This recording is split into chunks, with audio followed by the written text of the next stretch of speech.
대천에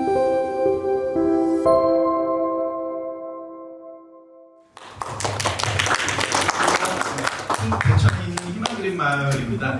여기 동영상, 저도 가끔 물어보는 분들이 있는데 제가 원래는 이제 중학교 때까지 운동을 하다가 좀 다쳐서 운동을 그만두고 공부를 해서 이제 특수체육 교육과를 다녔는데 그때 알게 됐어요. 내가 지체가 있는 게 약간 다리가 다쳤던 게 문제가 아니라 학습 능력이 부족하구나. 그래가지고 그러니까 어떤 막 관련 자료를 막 보내달라 그래요. 그러는데 그게 저한테 굉장히 어려운 거예요. 안 해봤으니까. 이게 초등학교 때 공부를 좀 했어야 되는데 그때 운동하느라 공부를 못 해가지고, 그래서 지금도 사실은 뭐 이렇게 소개해달라, 뭐 질문하고 자료 보내달라고 제일 어렵습니다. 그래서 아예 동영상으로 만들어서 궁금한 게 있으면 유튜브에 찾으라고 그렇게 하고 있어요. 그래서 그리고 이제 오늘 끝난 다음에도 질문을 하실 텐데 뭐 자료 요구라든가 이메일 주소라든가 1차 가르쳐 드리지 않습니다. 이해를 좀 부탁드리겠습니다. 제가 그거 하다 보면 딴 거는 10분이면 할 거 저는 3시간 걸려요. 그래서 지금도 많이 어렵기 때문에 그런 건 혹시 싸가지 없다 생각하지 마시고 제 능력이 적어다 이렇게 생각을 해주십시오. 그냥 이 안에 4분 안에 좀 들어가 있으니까 좀 봐주시고 부탁드리겠습니다. 네.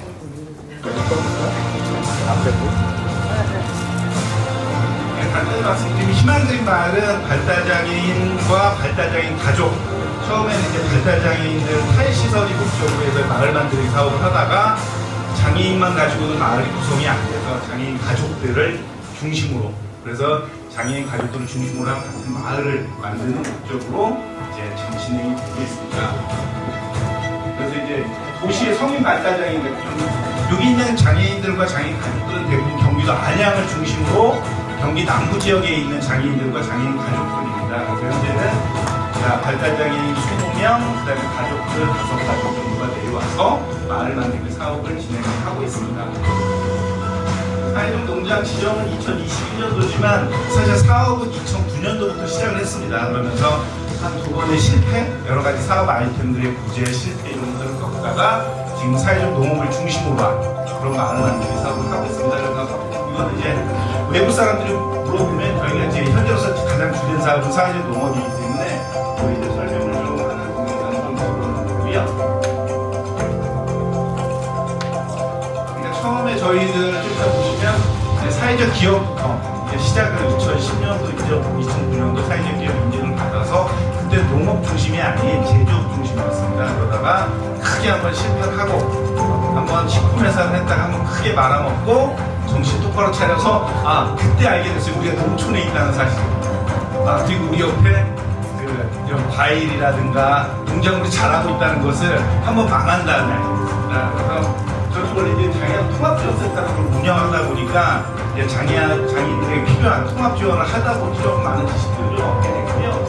그래서 이런 과정들을 좀 많이 거쳤고 노동교류 협력 사업을 통해서 도시에 있는 장애인들이나 장애인 가족들이 좀 더 농촌을 좀 알게 되는 그러한 모습들을 좀 원화해서 시작을 했던 내용들입니다. 그래서 이거는 현재 이제 저희들이 보면 이제 크게는 사회적 농업 프로그램 자체는 제천시 있는 발달장애 유관기관들과 함께 협업해서 하는 게 있고요. 그리고 저희가 새로 장애아동 통합지원센터를 모태가 됐던, 그리고 여기 있는 장애아동들 다 거기를 거쳐서 오거든요. 그래서 그쪽하고 하는 도동교류 협력 사업을 중점으로 하고 있습니다. 그래서 사회적 농업 프로그램은 그쪽을 진행을 하고 있고 지역주민들과 함께 하고 있습니다. 자립지원 프로그램은 이제 정부 정책에 따라서 탈시설에 따른 정부 정책에 따라서 이제 시설을 나와야 하는 장애인들에게 그들이 자립할 수 있는, 농촌에서 자립할 수 있는 자립 기반을 만들어주는 자립지원 프로그램을 지금 운영을 하고 있고요. 이건 점점 이 사업 때문에 좀 더 확대가 되는 것 같습니다. 그래서 이제 저희들은 철저하게 아까 이제 선생님께서 말씀하셨지만 전문 지식으로 키우는 게 아니고 마음으로 키운다. 저희들은 발달장애는 마음으로 키우는 것이 아니라 전문 지식과 시스템으로 키운다. 이런 모토를 좀 가지고 있습니다. 마음은 기본이겠지만 이런 얘기를 하면 사람들이 항상 저한테 싸가지 없다고 얘기를 합니다. 그래서 이제 지역주민들 이분은 이제 처음에 저희를 도와주던 분이셨는데 지금 사회복사 따셔가지고 저희 직원으로 같이 일을 하고 있습니다. 그래서 저희들 꿈은 이제 온전한 사회적 농장으로 발전하는 걸 목표로 하고 있고요. 그래서 이제 농업 중심의 다양한 교육 프로그램을 개발하고 그것들을 연계해주는 역할, 그래서 농업, 농촌, 발달장애인 중심 마을을 만들어 가고 있습니다.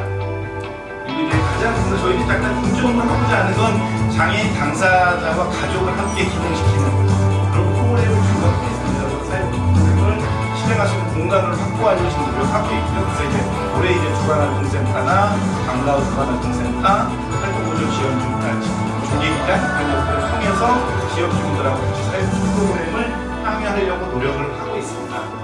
그래서 이제 저희들은 이제 처음에 이제 협동조합 방식으로 이제 부모님들 제가 항상 하는 말은 부모님들이 아이들을 사랑하는 거를 물질적으로 보여줘라. 그래서 아이들 없이 못 산다고 얘기했으면 같이 내려오셔서 농사 짓고 아이들 옆에서 커라. 그리고 아이들이 해줄 수 있는 공간을 만들어가는 데 있어서 마음뿐 아니라 마음은 믿을 수 없다. 물질과 몸과 마음을 함께 같이 공유할 수 있는 마을을 만들어 보자라고 하고 있습니다. 그래서 이건 이제 저희들이 사실은 저도 뭐 생긴 건 이렇게 생겼는데 도시를 떠나본 적이 없어서 농촌이 굉장히 어색했고 농촌에서 하는 농업이라는 활동이 뭔가라는 고민을 많이 했었는데 예전에 시에 보면 감자꽃을 따다라는 시가 있었습니다. 그런데 거기 보면 네 번째 줄에 보면 이놈아 사람이나 감자나 너무 오래 꽃을 키우면 알이 튼실하지 않은 법이야. 이 문장이 저한테 확 와닿았습니다. 그러니까 저는 저렇게 많이 꽃이 폈는데 저 꽃은 그냥 이쁘고 아름다운지만 알았지 저 꽃이 져야 열매가 있고 감자 같은 경우는 특히 저는 감자꽃이 굉장히 이뻤는데 그거를 이제 따는 거예요. 그래서 왜 따냐 그랬더니 이 꽃을 따야지 감자 밑에 알이 풍성하다 그렇게 얘기를 하시더라고요. 그러면서 저도 장애인들과 발달장애인들이 20년 넘게 살았지만 내 꽃을 피우기 위한 게 아니었느냐 그러면서 꽃을 따면서 그러니까 꽃을 따면서 얘기했죠. 내 전성기는 끝났다. 이제 알을 튼실하게 만들어주는 그런 삶을 살아야겠구나 라고 하면서 이 시를 좀 배웠던 기억이 나고요. 그리고 부모님들도 혹시 감자꽃의 꽃말이 뭔지 아세요? 모르시죠? 감자꽃의 꽃말이 당신을 따르겠습니다. 그러니까 당신을 따르겠습니다가 꽃말인데 그래도 그 전에 협동조합 방식이었어요. 그러니까 저희가 처음 만들 때는 부모님들이 다 5천만 원씩 내서 10가족이 이제 시작을 하고 부지를 매입하고 마을 만들기 사업을 했는데 그게 여러 가지 애로사항을 거치다 보니까 부모님들의 열정만 가지고 사랑만으로는 잘 안 되는 부분이 있다. 그러면서 주식회사 형태로 바꾸고 저를 대표이사로 이제 뽑아주시고 그러면서 저한테 했던 말이 당신을 따르겠습니다. 우선 당신이 원하는 대로 가보시고 그래서 어느 정도 목표가 이루어지면 그 다음에 다시 부모님들이 운영을 해보겠습니다 라고 해서 지금까지 오게 됐습니다.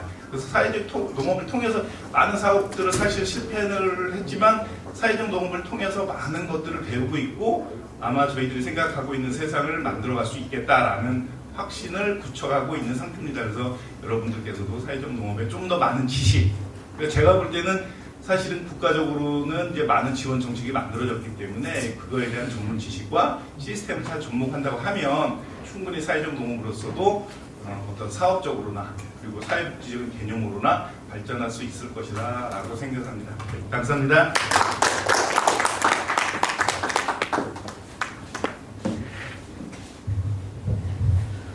네, 이어서 아까 특수교육지원센터에서 소개했듯이 강화에 있는 큰나무 캠프힐 사례를 듣도록 하겠습니다. 안녕하세요. 사회적 농장 3년차 큰나무 농장 대표 맡고 있는 문연상입니다. 영상 유튜브 영상이 있기 때문에요. 보니까 뭐 불만이 좀 있는 것 같아요. 그래서 짧은 건데 한 3분짜리 보고 나서 PPT로 간단히 설명을 드리도록 그렇게 하겠습니다.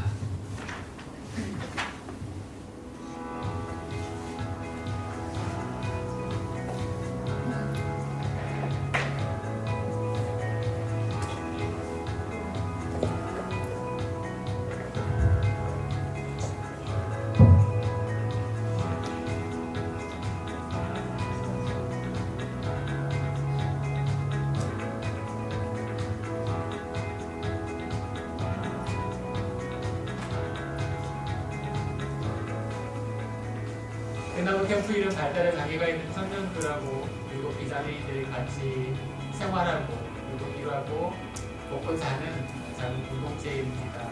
청년들이 지금 이제 작업장을 하고 주고 이제 작업장에서는 카페에서 청년들이 활동하고 청년발효과 선생님들과 함께하고 있고요.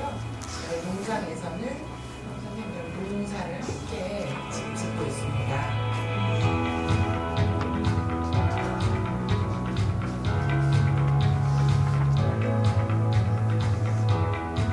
그나마 캠프일은 그냥 우리끼리만 살아가는 것이 아니라 마을 사람들하고 같이 소통하고 연대하면서 살아가는 것을 되게 중요하게 봤고요. 저희가 폐쇄적으로 이 안에서 머물러 있는 것이 아니라 개방하고 오픈해서 사람들을 만나고 그리고 같이 살아가는 그런 곳이 되어야 되겠다라는 취지로 만들어져서 그런 다양한 활동들을 소통할 수 있는 활동들을 되게 여러 가지로 많이 하고 있고 뿐만 아니라 장애가 있다고 해서 꼭 도움만 받는 것이 아니고 우리도 남을 도울 수 있고 좋은 일을 같이 해나갈 수 있는 건데 중요한 수익의 사업들을 우리가 벌기 위해서만 하는 것이 아니라 다른 사람을 돕는 방향으로 할 수 있겠다. 그런 것들을 천연 발효나 양봉이나 생산되는 물품들이 실제로 수익뿐만 아니라 다른 사람들한테도 도움이 되는 방향으로 이렇게 진행이 됐다고 하면 중요한 특징 중 하나가 되게 될 것 같습니다.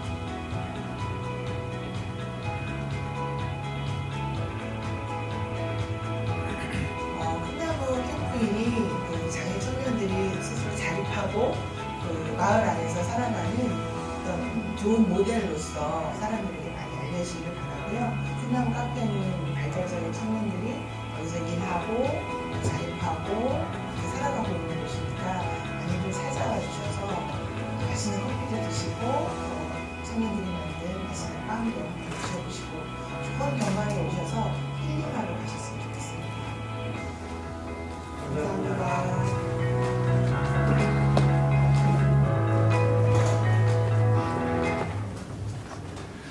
예, 그나무 캠프일 영상 저거 만든 지 한 4년, 5년 정도가 됐고요. 내용은 좀 많이 변경이 되어 있는데 저희는 강화군 양도면 도장리라고 하는 정남향의 만이산 첨성단을 이렇게 바라보고 있는 직면산 자락에 살고 있는 발달장애인들과 가족들과 그 다음에 비장애인들이 함께 살아가고 있는 작은 공동체입니다. 지금 7가정, 그 다음에 7명의 발달장애 청년들, 그리고 7명의 교사가 현재 같이 있고요. 실제로 여기 넘어온 것은 2013년도에 강화로 넘어와서 정착을 시도를 했고, 그리고 정착 시도하기 전에는 학령기 과정의 학교 학생들, 발달장애 학생들로 이루어진 대안학교에 교육과정을 한 10년 정도 진행을 했었고, 그 다음에 그 전에 97년도부터 2005년도까지 학령기 전 단계의 치료 과정을 쭉 진행을 하는 과정을 밟아서 현재 기간을 거쳐서 2014년도 그리고 전격적으로는 2017년도에 강화에 넘어와서 정착을 시도하고 있습니다. 저희가 처음에 시작했던 모토였고요. 어떻게 하면은 특정한 시기에 특정한 것을 끝나지 않고 이것이 연속선상으로 지속 가능하게 갈 수 있는 방법이 없을까. 그 다음에 학령기를 거쳐서 성인기로 넘어갈 건데 그러면 성인기에서 무엇이 보장될까 라고 하는 그런 고민들이 좀 담겨 있었고, 그 고민이 함께 농장이라고 하는 또는 강화라고 하는 지역으로 연결이 되어서 특정한 작물의 땅속에 정착을 해서 뿌리를 내리는 것처럼 사회에서 부유된 상태로 살아가는 것이 아니라 조금이라도 뿌리를 내리면서 살아가는 것이 좋겠다라고 하는 그런 것을 취지를 담아서 이 발달장애인 생애 발달 주겠다는 지원을 목적으로 계속 일이 전개가 되고 있습니다. 간략한 연역으로 되어 있고요. 현재는 25살 또는 27살, 29살 청년들이 농촌이라고 하는 지역에서 어떻게 하면 잘 정착을 할까라고 하는 게 주 모티브, 주요 주제가 되고 있고, 그 안에서 마을을 이루어야 되겠다. 근데 우리만 살아가는 것이 아니라 주변 사람들하고 같이 살아가는 것이 가장 중요한 부분이 되겠다. 무엇을 할까? 돈을 잘 벌여야 되겠고, 뿐만 아니라 주변 분들하고 잘 어울려야 될 건데, 특히 농업이라고 하는 세계를 그냥 하지 않고 제대로 열심히 잘해서 주변 분들하고 같이 융합하면서 살아가는 것이 가장 바람직하지 않을까라고 하는 그런 물음들을 실제로 실천하면서 현재 가고 있는 상태입니다.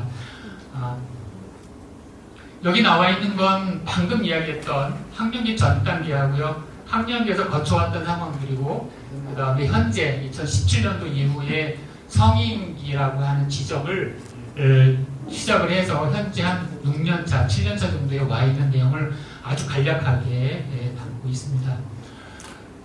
7명의 가정이고요. 7명의 가정들을 위해서 현재 여러 사람들이 같이 선생님들뿐만 아니라 이제 부모님들도 주변에 이사를 오셨고, 그리고 마을에서 살아가고 있는데, 정착이라고 하는 것, 뿌리를 내린다라고 하는 것, 특히 이제 저희는 전환이라고 하는 되게 단어를 중요시 여겼고, 대부분의 학생들이 도시라고 하는 지역에서 도시에서의 어떤 그 전환 교육을 많이 받고 있는데, 학령기 과정을 지나서 성인기로 들어갈 때 농촌이라고 하는 지역에서 어떻게 하면 조금 더 가지고 있는 재능 또는 여건들, 환경 또는 시스템 구조를 잘 만들어서 그 안에서 잘 정착을 할 수 있을까라고 하는 그런 물음들을 계속 갖고서 진행을 해왔고, 그것이 현재의 2020년, 21년, 22년, 23년도 끝나무 캠프라고 하는 형태로 자리를 잡아가고 있는 그런 중이라고 볼 수 있겠습니다.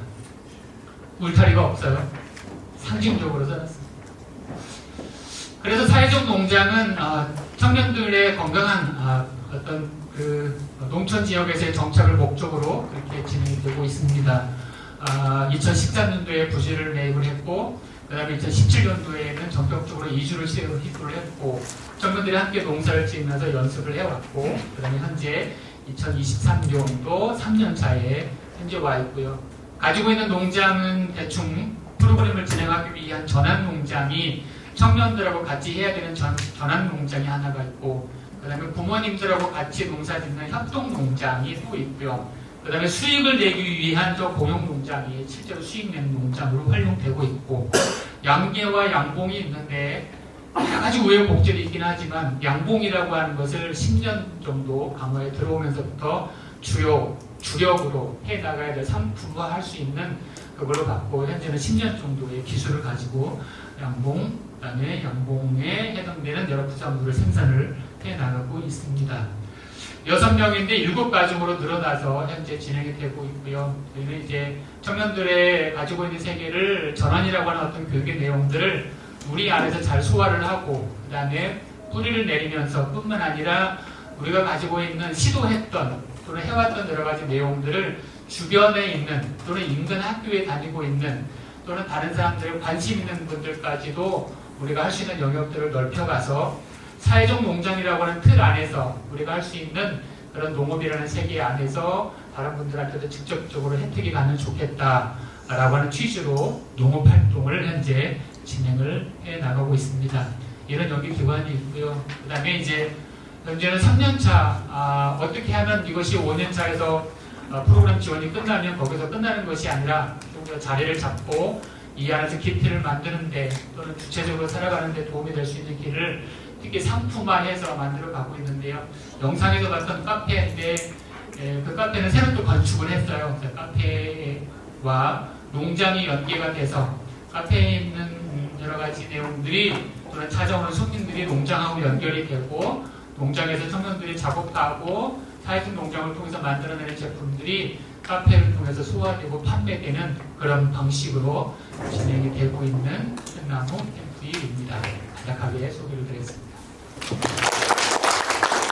지금 거의 한 3시간, 거의 3시간 가까이 걸쳐서 강의도 듣고 사례도 듣고 농장 소개도 들었는데, 지금은 이제 같이 대화하는 시간입니다. 그래서 저희가 발달장애와 사회적 농업이라는 주제로 여기 모여 있지 않습니까? 지금 각 농장에서 이제 여러 가지 방법으로 이제 실천을 하고 계신데, 실천하는 과정에서 또 이제 오늘 들은 내용과 관련돼서 질문하실 것이 많이 있으리라 생각이 듭니다. 그래서 앞에 나와 있는 네 패널들이 이제 대답할 준비가 다 돼 있고, 이제 가급적이면 이제 이렇게 발제자를 지정을 해주셔서 질문을 해줬으면 좋겠고요. 골고루 질문이 돌아갔으면 좋겠습니다. 그래서 마이크를 이렇게 손 드시면 마이크를 전달해 드리도록 하겠습니다. 네, 안녕하세요. 저는 그 강원도 횡성 원인의 떡밭에서 왔습니다.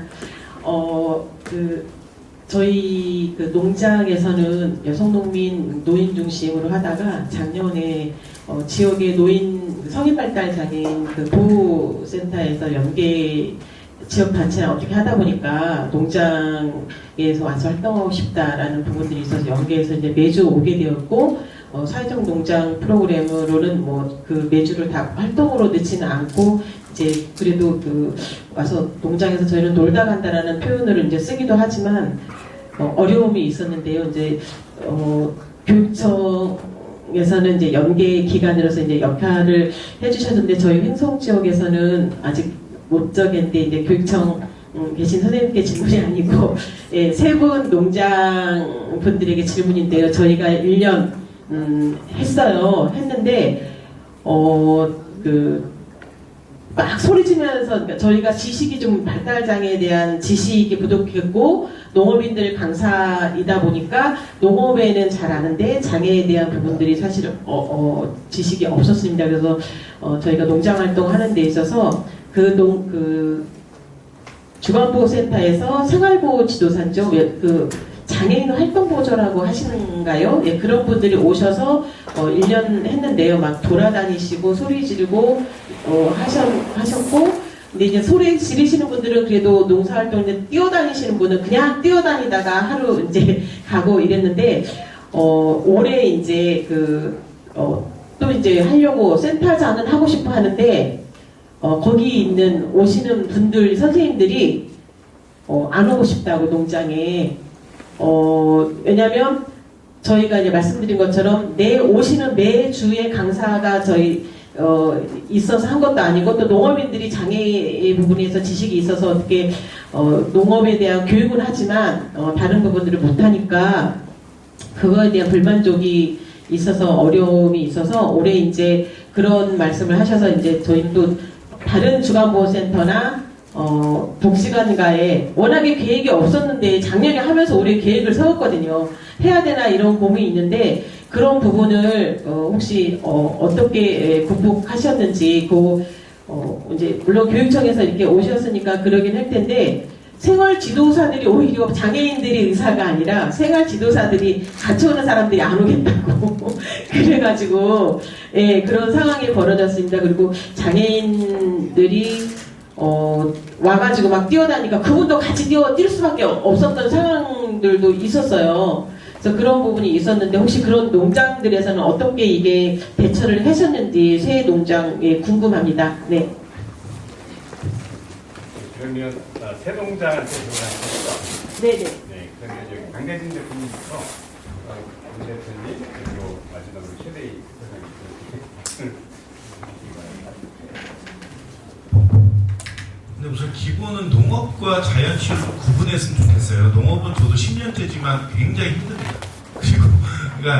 근데 그 농업 활동이라서 꼭 이제 그러니까 농촌이라는 장점이 농업 활동을 통한 장점도 있지만 넓은 공간 그리고 이제 그 아이들이 좀 마음껏 뛰어놀 수 있는 특히 자폐 스펙트럼을 앓거나 이런 친구들은 그 한 공간에서 농업을 한다는 게 굉장히 어렵습니다. 그러니까 좀 어렵긴 하겠지만 농업과 그 농촌 활동, 그러니까 농촌에 적응되는 프로를 좀 다양하게 좀 해주면 좋겠고 그걸 그리고 협업하는 기관에서 기본적으로 발달장애인들이 이제 친화 환경, 발달장애인들이 그 환경 속에서 잘 지낼 수 있는 구성을 좀 같이 했으면 좋겠어요. 그리고 어차피 운영비에 그러니까 보통은 보면 이렇게 그 사회적 농장에 그냥 강사료만 주고 사회적 농장을 이용하는 경우가 많은데 저희 같은 경우는 그렇게 안 하고 거기서 원하면 거기에 맞는 환경을 그러니까 그 장애인들이 와서 그 프로그램을 같이 진행할 때 그 환경까지도 같이 만들어줘야 되는 게 굉장히 중요하다고 생각을 합니다. 그래서 꼭 농업 활동에 연연하지 마시고 처음에는 농업 활동과 프로그램에 연연하지 마시고 좀 그 도시에서 걷는 거하고 또 자연 그 농촌에서 걷는 거하고 지역사회라는 개념 자체가 틀리기 때문에 그런 것들을 좀 접목해서 다양하게 프로그램을 좀 만드셨으면 좋겠고 발달장애인 친화 환경을 어떻게 만들 거냐 얘네들이 사실은 그 농촌이란 환경이 뱀도 저도 뭐 7년 전에 아이가 뱀에 물려서 응급실에 간 적이 있는데 이 아이들이 농업활동과 프로그램을 할 수 있는 그 친화 환경을 만드는 게 이제 중요하다고 생각합니다. 그래서 그 환경을 조성을 할 때 연계하는 기관에서 단순히 강사료만 주는 게 아니라 그 프로그램을 같이 만들 수 있는 그 환경도 만들어주면 그리고 활동지원사분들이나 이런 분들이 오시면 그 그분들도 사실은 아이들하고 활동지원사가 돌봄이 목적인데 농업 그 사회적 농업 프로그램은 프로그램이기 때문에 교육이거든요. 그러니까 돌봄을 보는 사람이 교육 프로그램에 참여하다 굉장히 어렵습니다. 힘들어하고 그렇기 때문에 그런 거에 대한 배려. 그래서 그 아이가 오면 활동지원사분이 꼭 같이 참여해야 된다라는 개념보다는 그분들은 옆에서 쉴 수 있고 우리가 그 프로그램을 맡아서 할 수 있다. 그래서 그분들이 조금 오면 오히려 본인들도 뭐 치유와 좀 쉼을 같이 엮을 수 있는 그래서 그 프로그램도 좀 다양하게 좀 해주시면 아마 호응이 좀 있을 거라고 생각을 합니다. 그 질문 중에 구분해야 될 것은 활동 지원사분들 때문에 힘들다는 건지 아니면 성인분들 때문에 힘들다는 건지. 성인 장애인분들은 오셔서 굉장히 좋아하시고 그렇죠. 오랫동안 했는데 예. 그 기관에서 올해 활동지원사들이 물어보니까 안 오겠다, 안 왔으면 좋겠다 한다고. 예. 그러면 이제 그건 그 기관과 그 활동지원사분들하고의 어떤 그 소통이나 아니면 뭐 이렇게 건네가야 될 또는 뭐 교육이나 아니면 그 기관 당사자하고의 어떤 그런 사전에 뭐 그런 지점들이 필요할 것 같습니다. 단순간에 뭐 이렇게 해결되거나 아니면 바로 좋아진다거나 뭐 그렇다는 것을 기대하는 것은 특히 농장이라고 하는 그 환경 자체가 많이 열려 있고 특히 너무 좁은 구조화된 환경에서 지내는 것보다 되게 여러 가지 주는 의미가 많은데 그걸 일방적으로 또는 그분들이 원하는 것처럼 행동을 바로 잡아서 어떻게 한다는 건 분명히 쉬운 건 아니어서 길게 봐야 되기 때문에 성인들에 대한 어떤 입장이 정해져 있다고 하면 그래서 활동지원사분들하고 잘 해결을 해야 되고 그쪽하고 어떻게 좀 그치요? 오고 가야 될 그런 부분인 것 같습니다.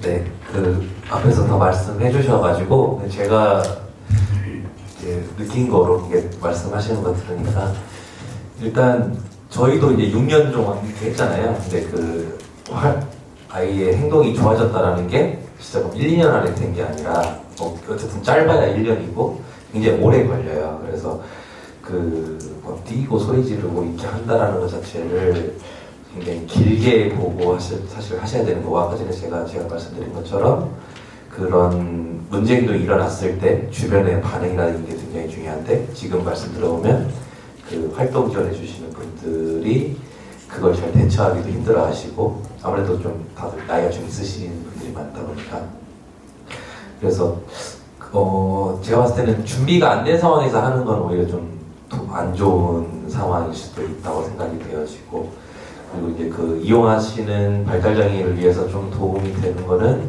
좀 저희도 활동을 할 때 길게는 안 하거든요.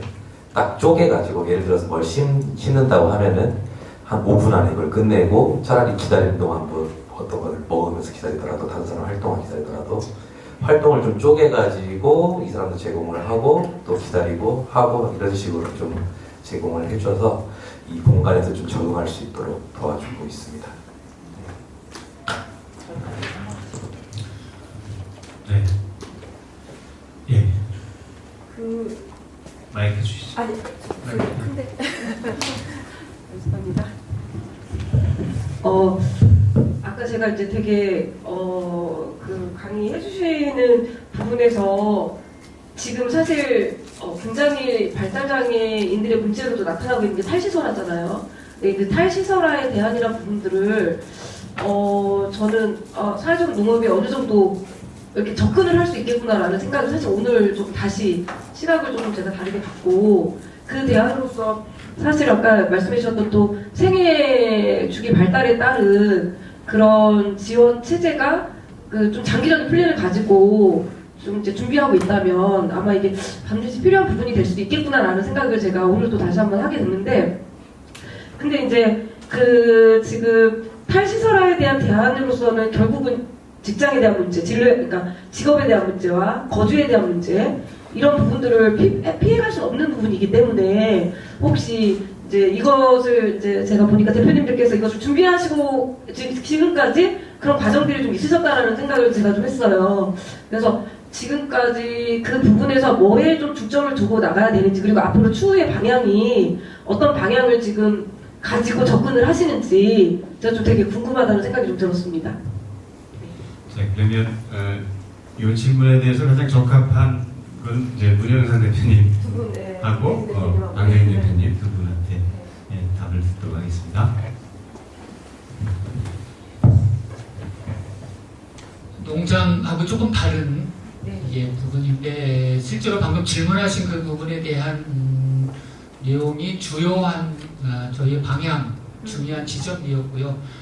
그 주거 문제와 직업의 문제를 어떻게 해결할까, 특히 성인기에 당면한 거기 때문에 그것을 어떤 방식으로 이렇게 위에서 내려오는 어떤 정부 주도의 방식으로 갈 건지, 아니면 협동조합의 밑에서 올라오는 방식으로 갈 건지, 또는 어떻게 돈을 많이 벌어가지고 그 돈을 가지고 해결하는 방식으로 갈 건지, 뭐 여러 가지 고민이 많이 있었는데, 실제로 저희 같은 경우는 이제 협동조합의 방식으로 진행이 됐고, 그리고 그 안에서 길을 찾았는데, 이것도 가능하겠다. 특히 정부의 정책이 당사자 중심, 특히 탈시설과 맞물려 있는 지역사회 안에서 무엇인가 정착을 또는 독립을 하게 되면 그것을 충분히 지원하려고 하는 의지가, 그리고 실제로 행정들이 이루어져 가고 있기 때문에 그런 부분들을 잘 활용하면 좋겠는데, 저희는 그 방식을 선택을 했고, 청년들은 현재 부모님이 다 이사 오셨지만 청년들은 부모님의 세계를 떠나서 같이 살고 있고요.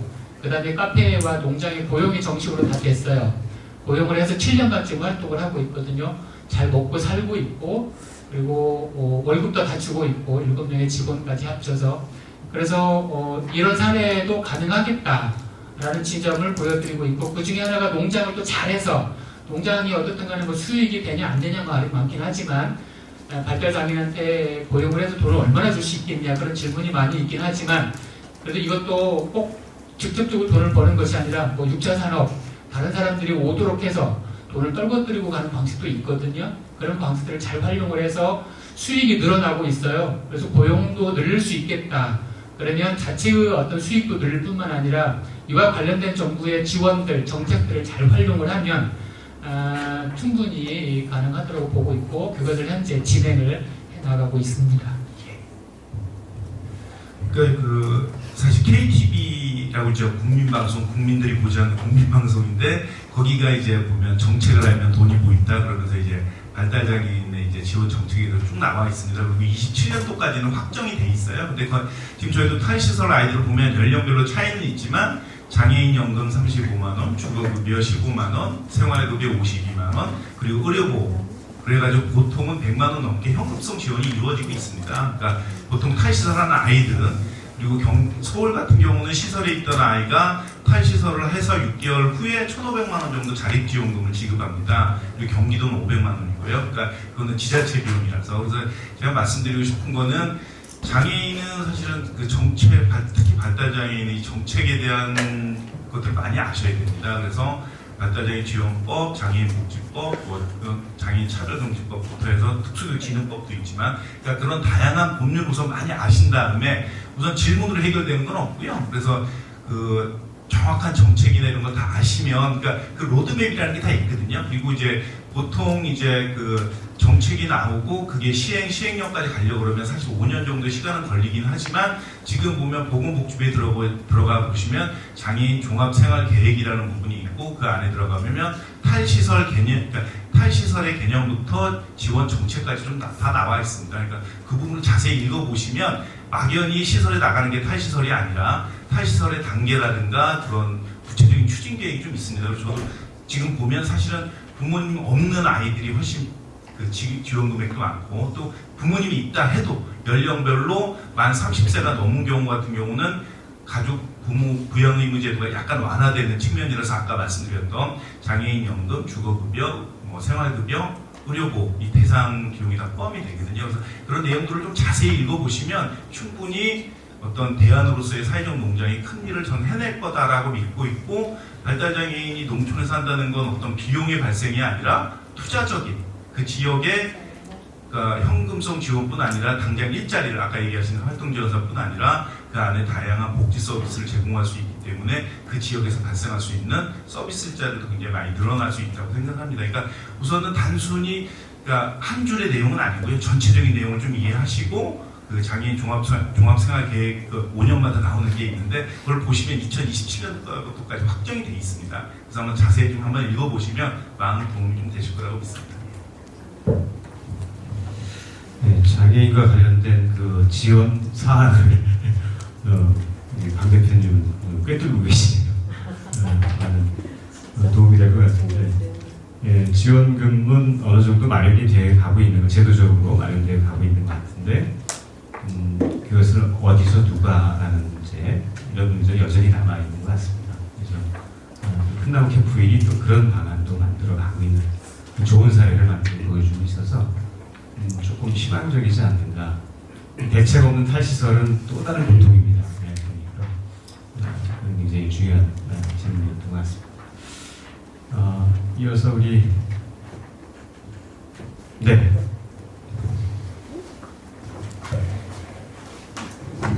네, 안녕하세요. 저는 원주에서 왔고, 이제 제 형이 조연이라서, 그러니까 아침에 오전엔 세션에서 장기장애를 봤는데, 잘 아시겠지만 발달장애의 제도나 뭐 지원이나 그런 거하고 정신장애 쪽하고 차이가 많이 있잖아요.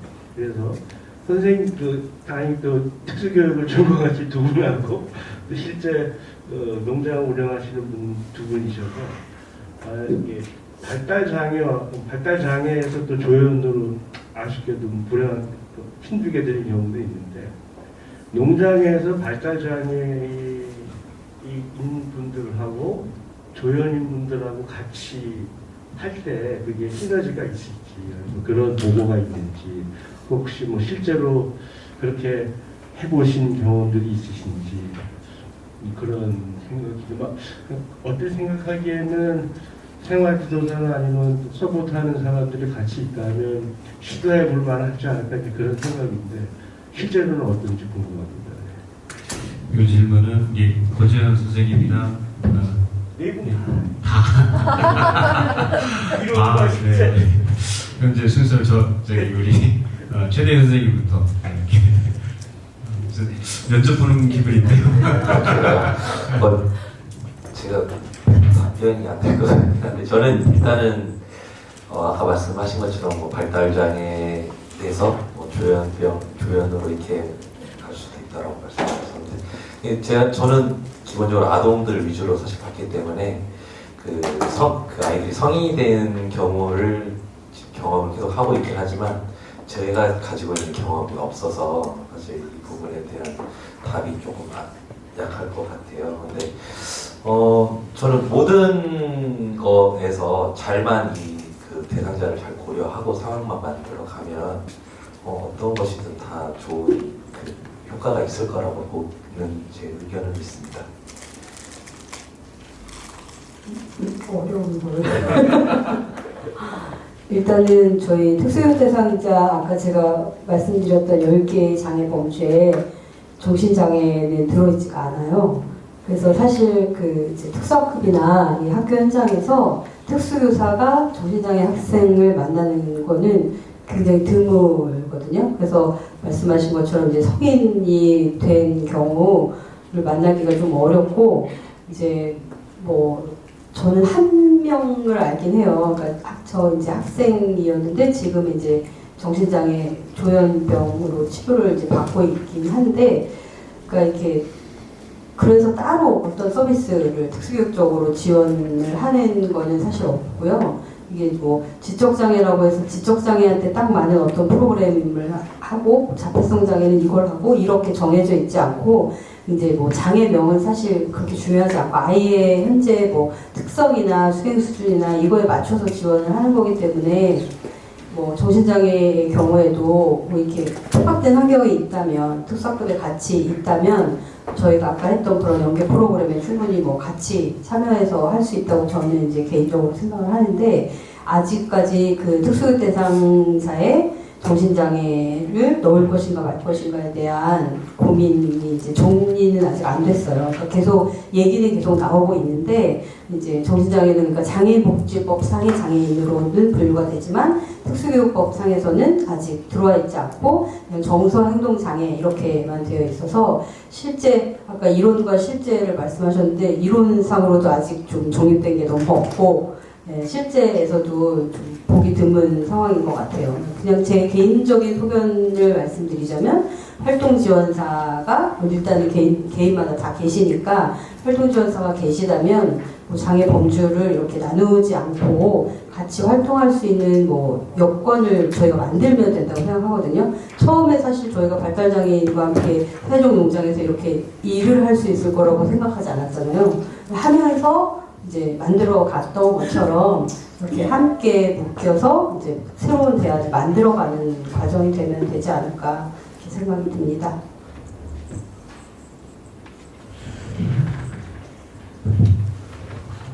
연구나 실제에 대한 어떤 시너지에 대해서는 별로 말씀드릴 건 없고요.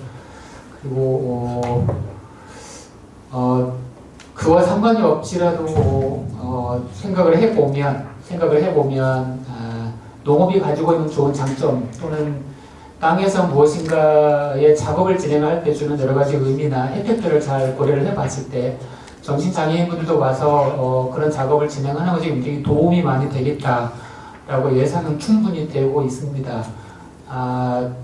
깝깝하지 않고 그 다음에 자연의 그대로의 힘이나 어떤 그런 세계들을 그 안에서 충분히 흡수할 수도 있고 그 다음에 적절한 또는 직무와 관련된 다양한 그런 일거리를 그 안에서 만나고 찾아낼 수가 있고 그 다음에 사시사철 새롭고 그리고 신선하고 그 다음에 좋은 공기 안에서 그 사람이 놓여 있게 되면 그 안에서 일을 하게 되면 분명히 굉장히 많은 좋은 일들이 일어날 거라는 건 분명하고 저 같은 경우에는 지금 일하고 있는 한 10년 정도 해온 농사 시범과 실제 농사 활동을 통해서 쭉 같이 왔던 청년들의 모습들, 그 학생들로 인해서 그 시기에서 시기까지 왔는데 그 변화된 모습들을 볼 수 있기 때문에 누구라도 그 안에서 깊이 뿌리내리고 자리 잡혀가고 있다면, 살아가고 있다면 많은 도움을 받을 수 있지 않을까 그렇게 생각을 합니다.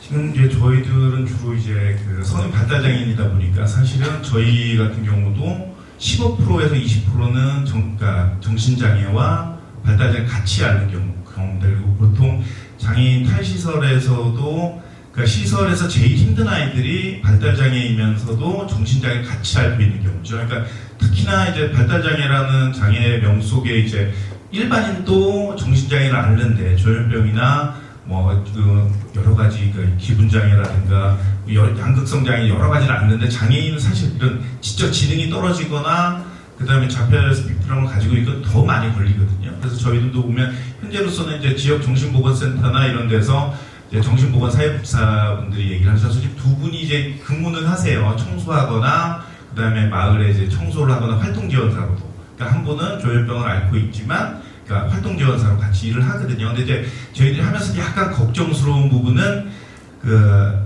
그분들에 대한 의료적인 지식이 저희들은 그러니까 뭐 발달장애에 대한 지식은 있을지 몰라도 이런 정신장애에 대한 의료적인 지식이 좀 약하기 때문에 저는 지역 보건복지센터나 그다음에 지역 정신보건센터에서 정신보건 사회복지사들이 조금 협력만 해준다고 하면 그분들도 분명히 어떤 정신적인 어려움은 있는 거기 때문에 그리고 저희 아이들이 먹는 약을 분석해보면 70% 이상이 다 정신과적인 치료지만 거의 대부분이 조현병이나 양극성장애 그런 데에 해당되는 약들을 많이 먹고 있거든요. 그렇기 때문에 그런 부분은 저희들도 이제 매달 이제 정신병원 가서 아이들에 대해서 상담을 하고 약을 처방을 받기 때문에 그러니까 그런 부분은 같이 연결을 하되 근데 이제 의료적인 판단은 저희 농장에서 할 수 있는 부분은 아니기 때문에 이분이 어느 정도 도움을 받을 수 있다 그리고 취업이 가능하다 이런 부분들은 지역 보건복지센터나 이런 데서 좀 같이 이제 보직은 아닐지 몰라도 그분에 대한 여러 가지 의견 같은 걸 해주신다 그러면 아마 그분들도 저희들이 적극 수용해야 되지 않느냐라고 생각을 하고 좀 넓은 환경 속에서 좀 자연 친화적인 삶이 분명히 농업이 얼마나 큰 도움을 주겠느냐에 대해서는 아직 임상적으로도 그렇고 저도 확신은 없습니다. 그렇지만 자연 환경이 사람들의 정신 상태를 맑고 선명하게 해주는데 분명히 도움이 된다. 저도 이제 경험하는 부분이라서 분명히 많은 도움이 될 수 있을 것 같고 대신에 정신보건복지센터에다가 구체적으로 얘기하면서 저쪽 사회적 농장과 같이 연계하는 프로그램을 해보고 싶다고 하면 아마 적극적으로 도와주실 겁니다. 저희들도 그렇게 해서 한 명을 고용하고 있습니다.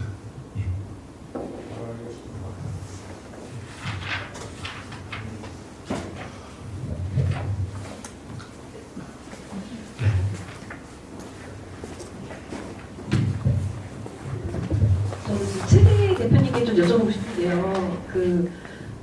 그 치료센터 아까 일학이라고 하는 치료센터가 있고 그 다음에 이제 그 아까 그 약간 사회작동조합을 또 이렇게 해가지고 저는 이제 굉장히 이상적으로 생각했던 거는 그 아동과 가족의 모든 지금 프로파일들을 다 가지고 계시고 그것을 적절하게 지원을 서비스를 주고 계신다라는 굉장히 진짜 저도 왜냐면은 저희가 인근의 치료센터에서 결국은 이 아동들을 잘 어떤 발달 체계에 따라서 여러 가지 그러니까 치료 서비스를 통해서 이제 지원을 했는데 뭐 진료에 대한 문제나 이제 결국은 이제 그 부분에 대한 부모님 이제 비켜갈 수 없는 약간 이제 이러한 것에 이제 부딪힐 수밖에 없는데 저는 이제 그런 생각을 했거든요. 이게 치료센터에서 있는 그 아동들이 이게 아까도 이제 굉장히 많이 이제 좋아지고 있는 것들을 눈으로 이제 확인이 된다고 하셨는데 저는 이제 아까 뭐 얘기하시겠지만 농업이란 게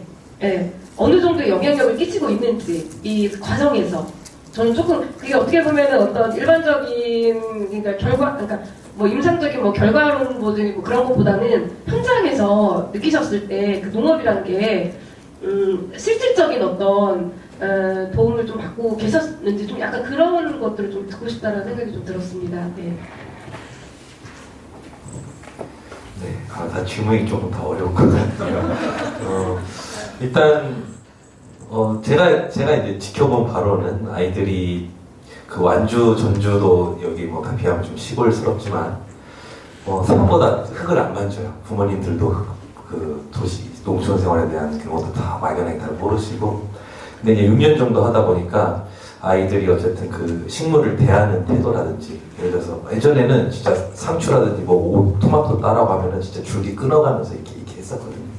근데 어느 순간 아이들이 이것도 이렇게 하나씩 따기도 하고 이제 흙을 만져가지고 자기가 심고 또 만져서 예전에는 너무 이제 좀 감각적으로 좀 심한 아이 같은 먹는 경우도 사실 있었는데 이걸 만지면서 감각적으로도 많이 좋아지니까 이제 그 잘못된 먹는 거라든지 이런 것도 줄어들기도 하고 그리고 넓은 공간에서 뭐 이렇게 똑같은 흙이어도 비가 왔을 때 흙, 뭐 말랐을 때 흙, 단단했을 때 흙이 다르잖아요.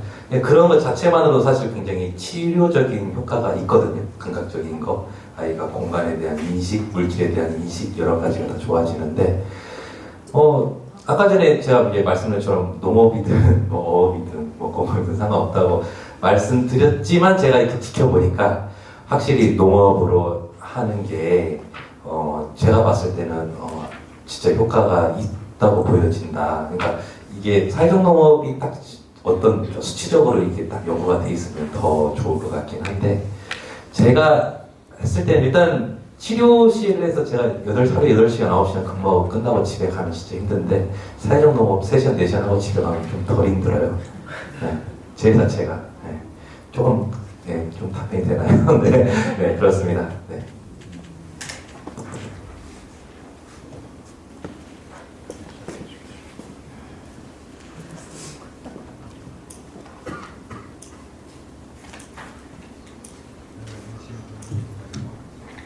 오늘 발표를 들으면서 되게 인상적이기도 하고 또 지금 활동하시면서 이제 희망을 되게 많이 얘기를 하셨는데요. 희망이 보여서 좋기도 하지만 지금 장애를 갖고 있는 당사자나 그리고 그 가족들이 결국은 이 문제를 책임지는 거 아닌가라는 좀 걱정도 있고 해서 지금 이 일을 하시는 분들이 좀 지치지 않았으면 좋겠다라는 생각을 하게 됐어요.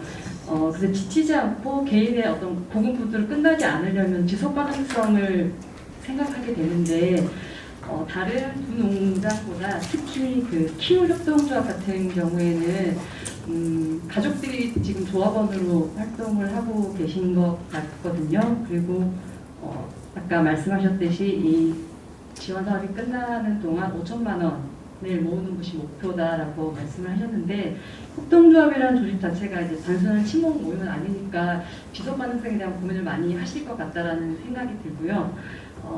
그래서 지금 대표님이 생각하시는 5년 후 협동조합의 모습이 어떤지 혹시 상상해 보신 적이 있으면 좀 듣고 싶습니다. 네, 일단 그 지속 가능성에 대해서 진짜 고민을 많이 하고 계속 하루하루 압박이 오고 있어요. 일단 올해 자체에서도 저희가 그동안에 이제 지역 그 청년 지원으로 해가지고 원래 사무장님을 인건비를 지원받고 썼었는데 그게 작년에 딱 이제 끝났거든요. 12월부로 끝나면서 이게 좀 저희 특별한 경우긴 한데 그래서 저희 그 사무장님을 저희 일항 센터에서 채용을 했어요. 저희 센터에서 이제 그 사무장님이 저희 후배여가지고 관련된 일을 그 저희 센터에서 치료나 이제 이런 관련된 일을 좀 시키면서 키울 협동조합 일을 계속 이어서 할 수 있도록 그런 식으로 일단 그 시간을 좀 제가 벌었고 부모님한테 말씀드린 거는 어쨌든 아이들이 자라나는 과정에서 우리가 성인이 돼서 계속 제가 희망을 드리는 말을 하고 있잖아요. 그래서 그 목표를 세우기 위해서는 어쨌든 그런 그 돈을 벌 수 있는 그래서 제가 옛날에 아까 그 큰나무 캠프일 그 유튜브 영상을 같이 본 적이 있었거든요. 저렇게 되면 너무 좋겠다. 저게 우리의 목표다라고 한번 말씀드린 적이 있었는데 그 이야기를 요즘 들어서 좀 많이 하고 있긴 해요. 그래서 일단 아까 그 종잣돈 5천만 원이라는 게 사실 5천만 원으로 당장 뭘 하겠다는 게 아니라 그만큼 만들어 놓으면 사실 이게 아까우니까 조금 더 하고 또 이제 주변에 어떤 그런 여러 가지 지원 정책을 이용해서 우리가 아이들이 자립할 수 있는 그런 돈을 벌 수 있는 그런 공간을 만들자라고 꾸준히 하고 있습니다. 근데 사실 제가 여기 계신 대표님들보다 어떤 그런 정책을 잘 알지 못하고 사실 저는 진짜 아이들하고만 사실 지내온 사람이어서 그 부분이 좀 약해요. 저도 사회적 기업도 운영하고 뭐 하고 있긴 한데 진짜 약해서 그게 좀 약점이긴 합니다. 근데 어쨌든 저조차도 제가 뱉어놓은 말이 그냥 진짜 이렇게 끝나지 않도록 그래서 책임을 다하려고 좀 많이 하고 있긴 하거든요. 진짜 저도 이렇게 어깨가 무겁다라는 말이 세상에 좀 많이 느껴지고 있습니다. 네. 요 질문에 관련돼서 또 부연 설명할 수 있는 패널이 있을까요? 문 대표님?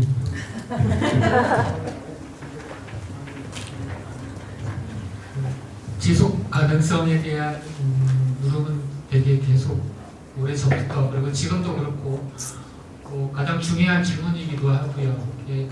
뚝 떨어져 있는 정부에서 만들어준 그런 어떤 제도나 지원 아래 있는 것이 아니라 자체적으로 같이 노력해서 하고 있는 단계이기 때문에 몸이 건강하면 괜찮지만 이제 나이가 한갑 넘어가고 점점 나이가 들어가는 상황이라고 하면 그런데 어떡할 거냐에 대한 그런 질문이 실제로 좀 대두가 되어 있기도 하고요. 그래서 현실적으로 노력을 많이 하고 있고 어떤 제도의 옷을 입을 건지에 대한 부분도 보고 있는 중이고요. 탈시설과 정부의 정책이 어떻게 흘러가고 있는 건지 우리보다 앞서 있는 유럽에서는 장애인 관련 정책들이 어떻게 흘러왔고 어떻게 흘러갔는지 직접 가서 보고 확인하고 그리고 예측하고 전문가의 말들을 들어보고 있기도 하고 그러면서 길을 잡고 있거든요. 그러면서도 조금이라도 더 주체적이고 자립적으로 가고 싶다라는 건 놓지 않고 있어서 사회적 농장이나 아니면 자체 운영하고 있는 카페 주변 분들하고 연대하는 것들 그 다음에 조금이라도 더 몸이 건강할 때 일을 해서 기틀을 마련해 놓고 또는 안에 있는 결속력 그런 것들을 더 다지면서 그렇게 가고자 하는 노력들이 안에 있고요. 그 중에 하나가 되게 농장이고 농장이 활로가 될 수 있겠다라는 지점을 보고 계속 찾고 있는 중입니다.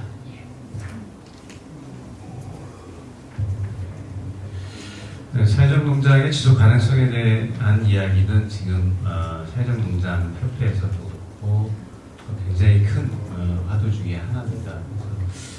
농장 자체가 수익을 가지고 지속 가능하다는 것에 대한 난망함도 이제 있잖아요. 농업 정책도 그래서 지금 뭐 여러 가지 제도 사례들이 이렇게 하나씩 생겨가고 있는 것들, 그러니까 정부 제도나 이런 것과 연계돼서 농장의 자생력을 키우는 그런 사례들, 큰나무를 비롯한 사례들이 만들어지고 있는 것들을 저희 예의주시하고 있고 계속 또 이 사회적 농장 협회가 조정하고 정책적으로도 이제 제한하고 하는 그런 과제인 것은 틀림없는 것 같습니다. 자, 이어서 계속 질을 이어가도록 하겠습니다. 제가 이제 키울 사례에서 아마 저는 최대일 대표님이 모르거나 말씀을 못 하실 수도 있겠는데 저는 이제 약간 저도 이제 습관적으로 저 이제 완전 사회작가게 된 저 그 유진입니다. 이제 키울이 어떻게 지속 가능할까요를 물어보지만 저는 이제 이렇게 벌써 6년째 뵙고 있는데 키울은 계속 지속 가능할 것 같아요. 근데 되게 좀 다른 관점을 아까 그런 경제적인 지속 가능성의 문제가 아니라 이 관계가 유지될 거라는 게 뭐냐면 키울은 좀 특이하게 그런 엄마들의 모임의 구심점과 선생님들이 다 이렇게 결합하는 구심점이 사실은 저 사람한테서 나오는 그게 있더라고요. 그러니까 제가 이제 최대 대표님 말씀드리는 게 뭔가 이렇게 엄마들이 지금 6년째 참가를 하고 계시고 어머니들 왜 이렇게 하세요가 사실은 그러니까 가족을 만나서 나랑 이렇게 동등한 입장에 있는 사람들이 만나는 편안함 그런 위안도 있는데 어머니들의 공통점을 말씀하시는 거는 아니 선생님 저렇게 열심히 해주시는데 이렇게 헌신이니까 이런 감동을 주시는 거에 엄마들도 조금은 이렇게 부응해드리고 싶은 그런 느낌으로 모이시고 아마 그 옆에서 같이 도와주시는 선생님들도 토요일마다 극주로 나오셔야 되잖아요. 사실 그런 일들이 아마 그냥 센터장님으로서의 이런 오더였으면 안 됐을 것 같은데 그런 것들 아까 계속 그런 게 그러니까 발표를 하셨던 거에서 보면 부모님의 관점에서 아이들의 관점에서 계속 그 관점에서 고민을 가지고 행동하고 그게 이제 뭔가 아우라가 되어서 옆 사람들을 감동시키는 그런 거여서 조금 키울의 지속 가능성은 이분들은 이 관계를 계속 유지하고 싶은 마음이 클 것 같아요. 그러니까 사실은 아까 경제적이거나 이런 관점들보다는 이렇게 뭔가 서로의 감동으로 이어진 이 관계를 이어가고 싶은 마음으로서의 지속 가능성이 이미 확보가 되지 않았나? 그러면 뭔가를 붙여도 어느 정도의 아까 생산자와 소비자가 입골이기 때문에 그렇게 타산이 낮지 않아도 유지될 수 있는 그런 관계들이 만들어질 수 있지 않았나 그런 말씀을 드리고 싶었습니다. 네. 또 다른 답변을 들었습니다. 네. 점점 열의가 더해가고 있는데 네.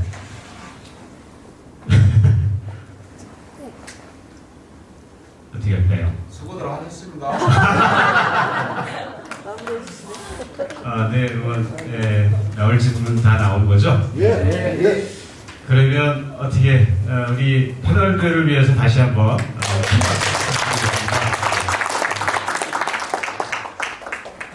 이제 조금 이르긴 하지만 우리 순서를 마감하도록 하겠습니다. 오늘 그 발달장애와 사회적 농업 어떻게 뭐 좀 도움이 많이 됐습니까? 네. 제가 오전에는 제가 노인과 사회적 농업 거기에서 이제 청강을 했습니다. 거기서 김영란 교수님, 사회복지 그 목포대학교 교수님이 사회적 농업을 나름 정의를 하신 것이 계속 그 뇌리에 있었습니다. 뭐라면 소개하는 것으로 하고 오늘 순서를 모두 마칩니다. 김영란 교수님이 사회적 농업을 나름 이렇게 정의하면서 세상 안에서 사람들 속에서 한 명의 사람으로서 제 몫을 가지고 당당하게 살아가도록 돕는 일 이렇게 멋있게 정리를 해줬습니다. 예. 세상 안에서 사람들 속에서 이것을 강조합니다. 그것이 바로 우리 이 관계를 형성하고 또 마을 안에서 동장 안에서 또 사람들 가운데 이어가는 사회적 농업 그리고 그 사람이 한 사람의 개인으로서 한 사람으로서 인간으로서 자기 몫을 잘 감당할 수 있도록 돕는 이것이 사회적 농업이라는 얘기로서 우리 그거는 노인이든 뭐 그것이 정신장애이든 발달장애이든 그 당사자가 누구든지 뭐 저조차도 지역 안에서 서로 의지하면서 또 서로 돌보는 가운데 살아가는 그런 사회를 형성하는 일 이것이 사회적 농업의 과제들이 아닌가 이렇게 생각합니다. 오늘 까지 나오셔서 많이 들어주시고 또 발제해 주신 우리 모두를 위해서 큰 박수 쳐주시고